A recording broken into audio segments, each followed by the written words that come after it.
Latest section of Aztec skull tower found beneath Mexico City.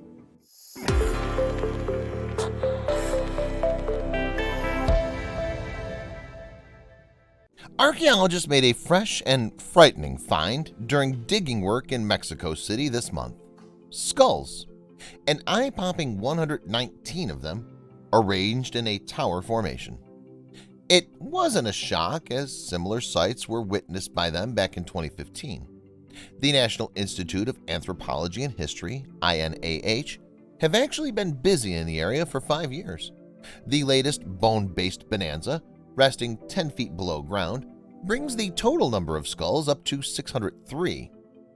So what is this tower from people's worst imaginings? It's the eastern facade of a huge construction called the Huey Tzompantli, standing at the height of around 15 feet. The diameter of the tower is 16.4 feet, according to the Smithsonian Magazine. In a statement, INAH referred to it as the Great Platform with Palisade that the Mexica consecrated to Huitzilopochtli, its tutelary god. There were no less than 7 such Tzompantli or skull racks in what used to be Tenochtitlan, the Aztec capital.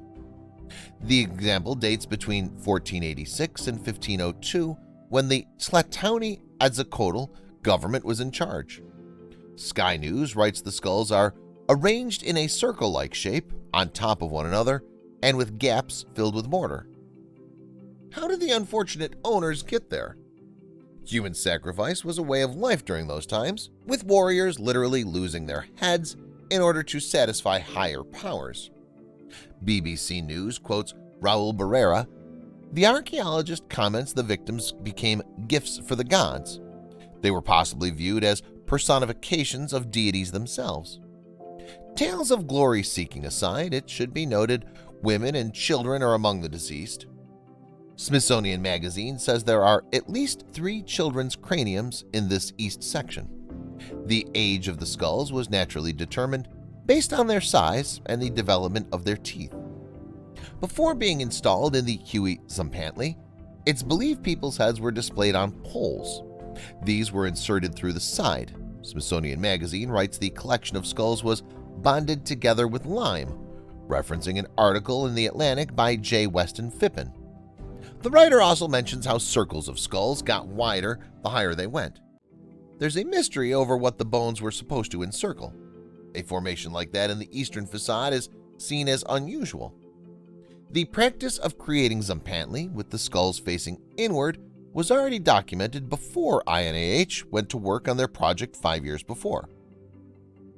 From the 14th to 16th centuries, Aztecs ruled over much of central Mexico. They spoke a language called Nahuatl. After a couple of hundred years, their empire crumbled at the hands of the expedition leader and arch-conquistador Hernan Cortez. Troops who marched on the Aztecs were surprised by the grisly business of stacking skulls. The invaders noted details of the practice and tore down towers. The most recent find appears to have suffered damage in its later construction phase, according to INAH. Reports state 3 phases were involved in putting up the tower overall. Near to the site is another sacred spectacle, the Templo Mayor ruins. As Smithsonian Magazine writes, this Aztec temple was built in honor of Huitzilopochtli and Tlaloc, gods of war and rain respectively. These days, the location plays host to the Metropolitan Cathedral, which stands over the Templo Mayor.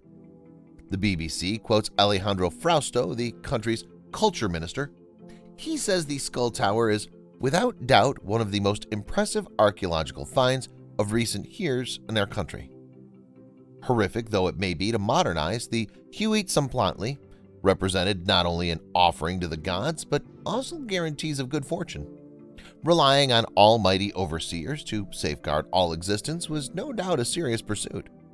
That said, it's given spectators an eerie glimpse of ancient living, just as it did with the conquistadors centuries before.